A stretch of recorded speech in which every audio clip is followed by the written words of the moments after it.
right, now we're in B. I'm here with Abby Lewis. She's an engineer here at Electric Garden, and she's been here for 4 years. For 4 years. As an engineer. Just came up on 4 years. Congratulations. Yeah. This is a beautiful room too. This is the old SSL that used to be in the A room, right? This is the old SSL that used to be in A, and I was a part of flipping these rooms. We got the duality upstairs. It's very similar, just, twice the size. Yeah. What school did you go to? I was at Berkeley in Boston. Oh, cool. I did the full 4-year program. I was a music production and engineering major, and I had interned actually at Electric Lady 1 year. Did you really? What year?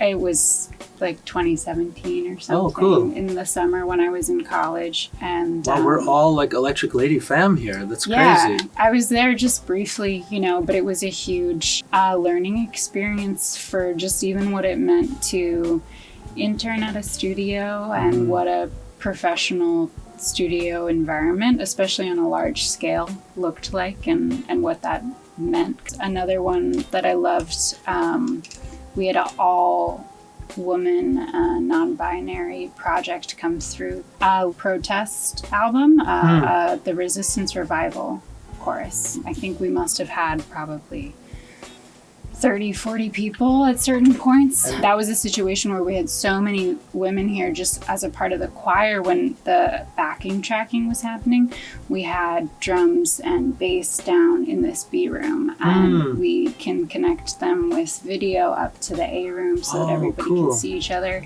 And sometimes we'll just use it also for things like amp isolation. You don't need visual of, but it can be another isolation booth down here. Awesome. And what was some of the biggest hurdles coming to New York and taking this big leap? Sure. I had gotten to be in a handful of other studios just on tours, coming up through college. And when I walked in here, I just thought it was just the place that I wanted to be. And I just made myself incredibly available for whatever that opportunity was going to be. I'm really fortunate. I have a lot of people in my life that have supported me to do that. But I crashed on a friend's couch for a couple of nights just to kind of get my foot in the door here. And I ended up subletting initially when I moved to the city, and just thought,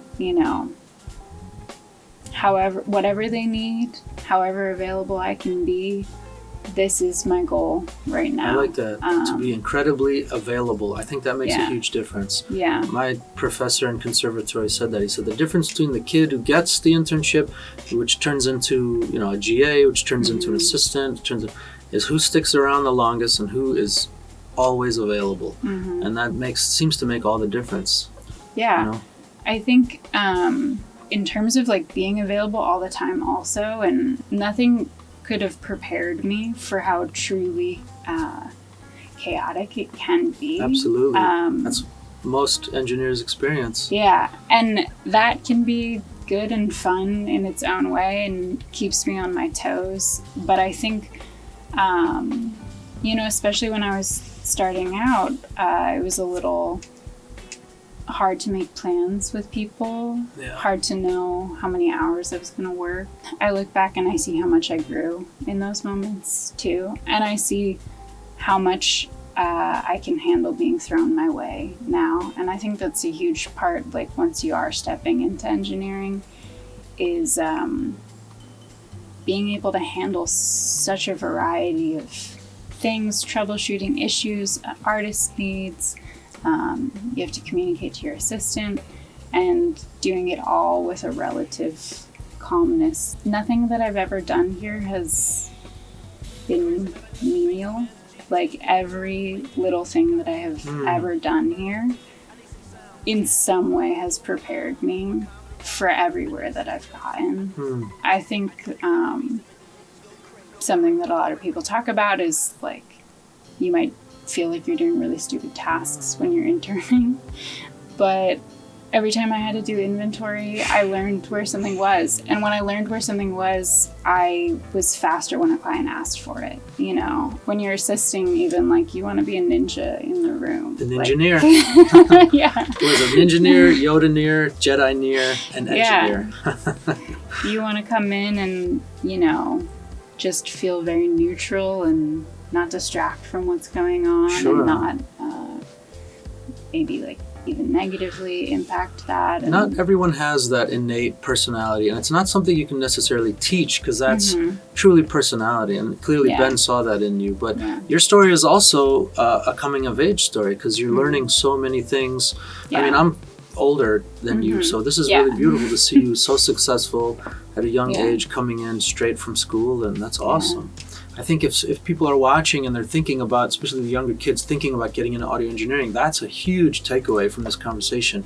Is that sticking it out, being the first in, the last out, you know, having a positive attitude, being a cool hang, saying to yourself, my relationships are going to come second to this career, especially as you're building your career. My professor used to tell me that. He said he was a little more brash about it and crass. He'd say, anyone here have a girlfriend or boyfriend? Say goodbye. That was kind of a, there's something to that though, that you really have to put everything on hold to be an audio engineer, because a job like this is so coveted and it's so hard to secure unless you build your own space. If you're coming in as an intern and you want a residency or you want to be a house engineer, there's only a few people doing it. And the people that are doing it, I think, have some parallels with your story, that they stuck it out. They did whatever it takes. Yeah.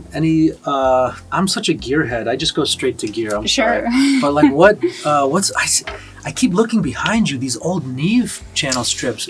These are the 3315s. I think they were gorgeous broadcast grade Neve channel strips. So we have one that actually is Russ's. Some of Russ's gear hangs out here with us. What advice do you have for up and coming engineers that are working all ITB and maybe don't have money for outboard gear? What do you have to say to those kids?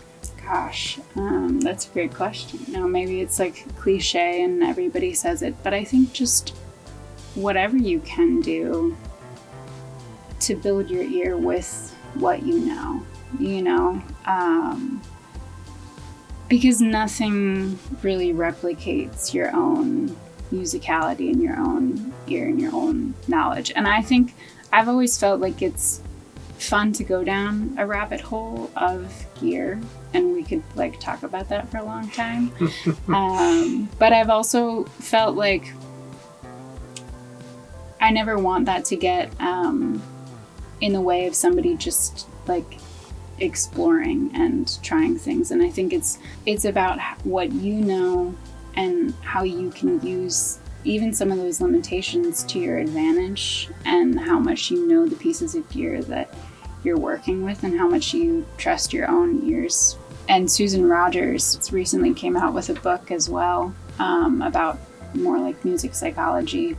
And she had amazing lectures that have all stuck with me, but she gave a really good one about just how long the trajectory takes to really feel like you maybe have come through on another side in this industry.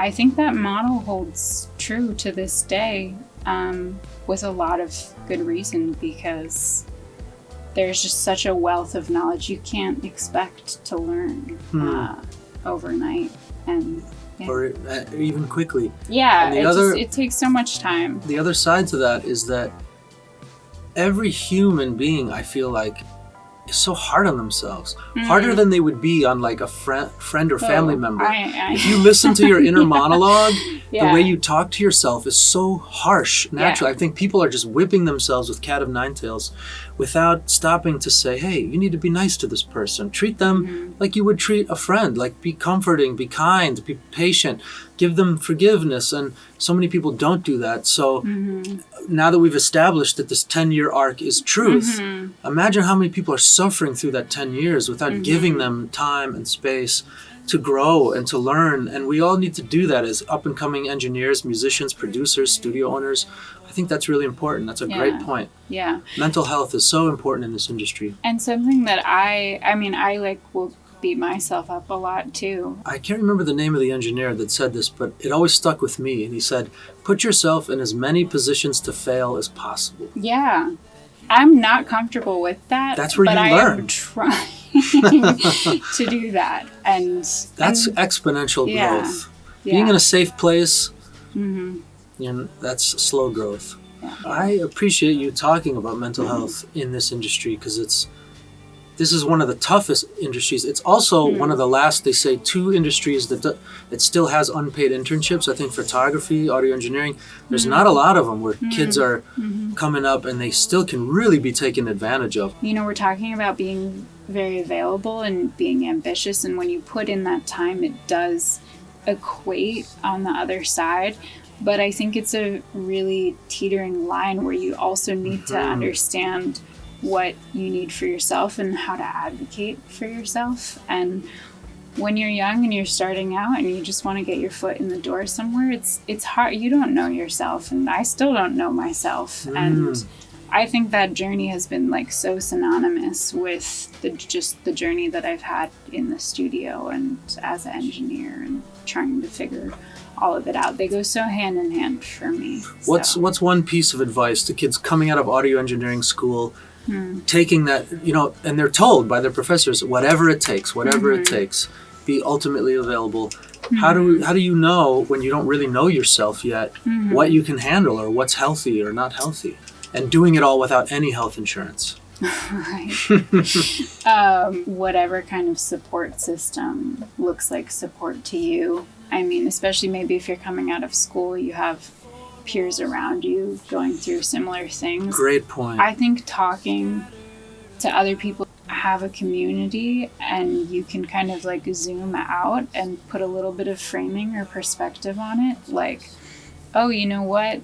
Everyone's having a hard time and I'm not the only one with this. Or, gosh, my friends aren't experiencing some of these things, and maybe I need to go where they are or find a different way of breaking in because I'm experiencing something that they're not, and it's too much maybe. I think you touch on something that we should talk about real quick, and that is having a support system. The kids you come up with in school, you think, oh, I'll never see them again. They really could be the people that you end up staying in touch with.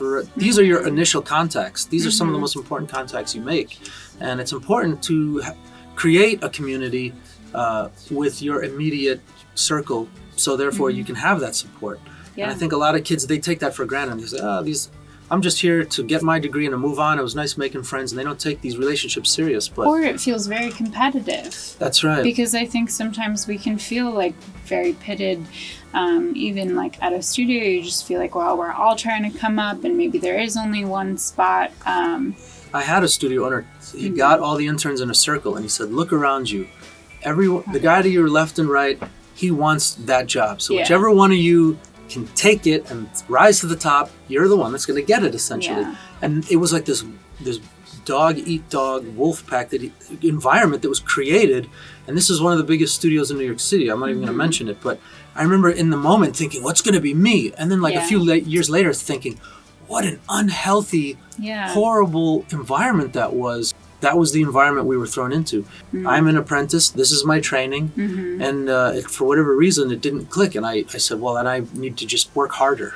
Again, we've talked a lot about apprenticeship, and I think finding also mentors, not just your community of peers who's coming up around you, but mentors that you have trust with, that you feel safe with, that, you're going to mess up in front of them, and that you can do that with and receive feedback in a positive way. I think that is such a huge part. If you're taking that kind of a path, not everybody does, but if you're taking a path of trying to find a mentor and have some of that apprentice come up,